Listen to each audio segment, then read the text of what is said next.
What's going on, everyone? Juicebags here, and welcome back to some Fortnite.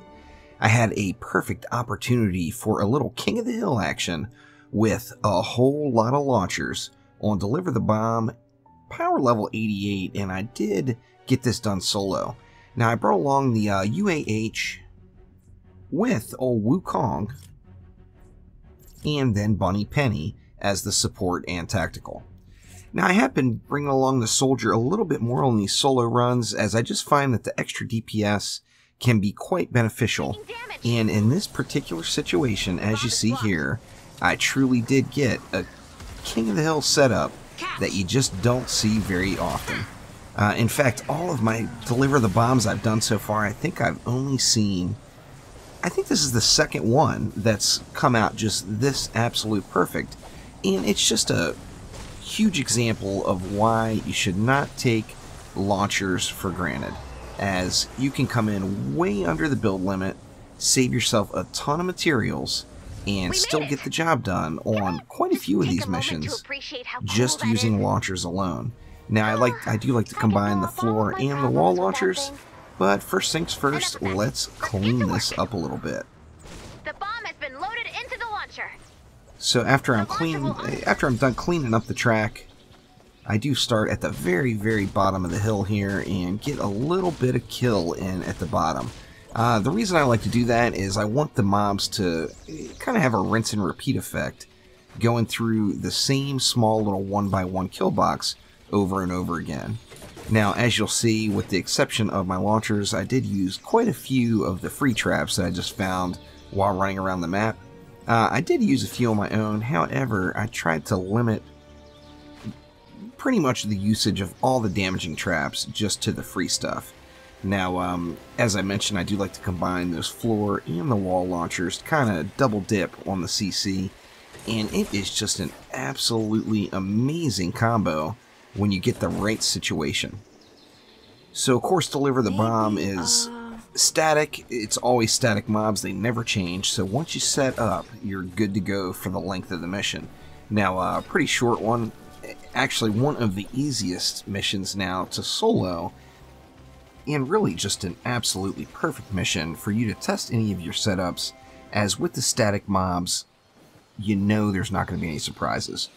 So you're able to check little combinations and see what you come up with. I do put quite a bit of CC all the way up this hill, as I am going to force every single mob to walk up it. So continuing to get it built out, once again just using as many of the free traps as I can, so I don't waste too many of my own resources. Getting a little bit of a kill in at the end, once again with the free traps, so not a ton of performance out of those, however, enough to get the job done, and just a little sting right at the end of the map. So taking a look over at this side, we've got a big old hole down below. However, with all of the spawns up top there, it should be very, very easy to bring all of the mobs directly across this small little one-tile segment. Now, by doing that, of course, more CC, so I can force the mobs from both entrances all the way over the side and up the exact same ramp. Now, I do get a little bit more protection in. I'm trying to save myself on trap expense, however, I got no problem with blowing through a little bit of stone. It actually is water mobs on this one, but I decided just to go ahead and use stone anyway, as it's just kind of the perfect setup to be able to play King of the Hill and just CC all of the mobs. So I didn't get a whole lot of kills in on the mix in this one, however, it is just absolutely amazing how effective it can be when you just look at the terrain and design your kill box to match that terrain. So once we get a little bit of wall security in place here, it's time to work back over on this little one-tile stretch, and gonna be absolutely perfect for knocking those mobs off the ledge. Now, there is another small ledge below that we're gonna have to take into consideration.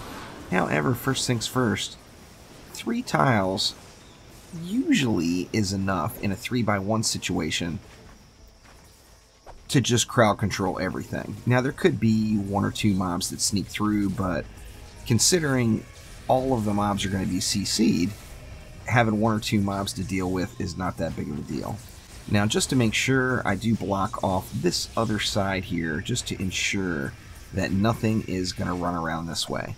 Okay. Now, once again, of course, deliver the bomb is always static mobs, so I don't have to worry about anything going bad as far as surprise changes.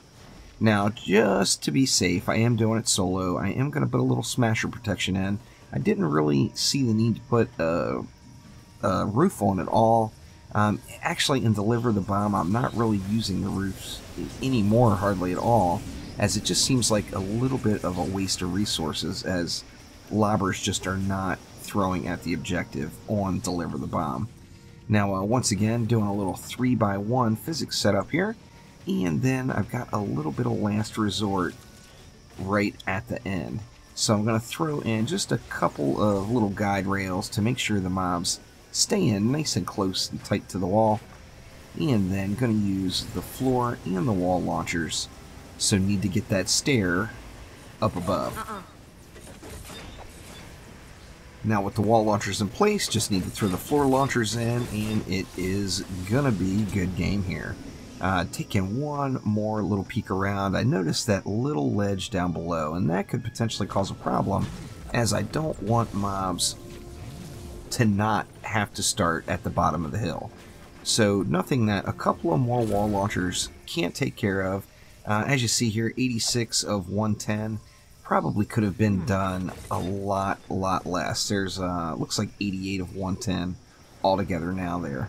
Now, could have saved quite a bit on the launcher still, and then throwing some wall darts in just for good measure to get a little bit of kill in case any mobs do decide to get stuck right there.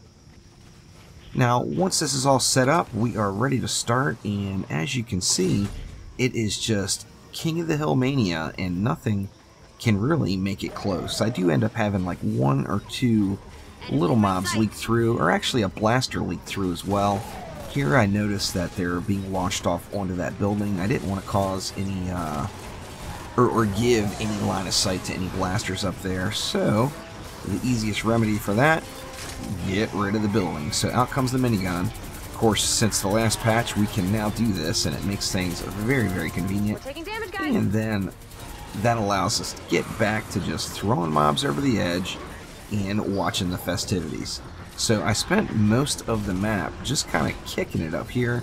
I did take a few pot shots here at smashers until I saw that the build itself was extremely effective, and then just kind of went into observation mode and started slinging grenades. So perfect little hill coming up here, keeping an eye out for propane, of course. If propane would have come, then I wouldn't have been able to throw the grenades in there. However, nothing makes it up the ramp. The wall launchers actually got so much work here that by the end of the run, they were actually burnt out. They were done. They were out of charges, and I didn't bother replacing them because it was to the point where there was just very little time left. Smashers, doesn't matter. Any of the fatties, all of them are just making it right up here. And then, of course, like I said, all stone, or for the most part, I focused heavily on stone just because that was my, my biggest inventory. I've got quite a bit saved up as well. Everything, smashers up top, getting sent over. The blasters down below don't have a chance because they can't quite get in that line of sight range, and able to just kick it up here and just keep tossing grenades for the entire match. So it was a lot of fun. It's rare to get this set up where you can do just a true King of the Hill mode, but most importantly, just always remember to take the terrain and use it to your advantage. One little blaster snuck through here, but up and over he's gonna go, and back up the ramp for him. So remember, I do stream Fortnite Tuesday through Saturday over on Twitch at 5 p.m. Pacific time. Swing by and say hello. Thanks again. I'll see ya.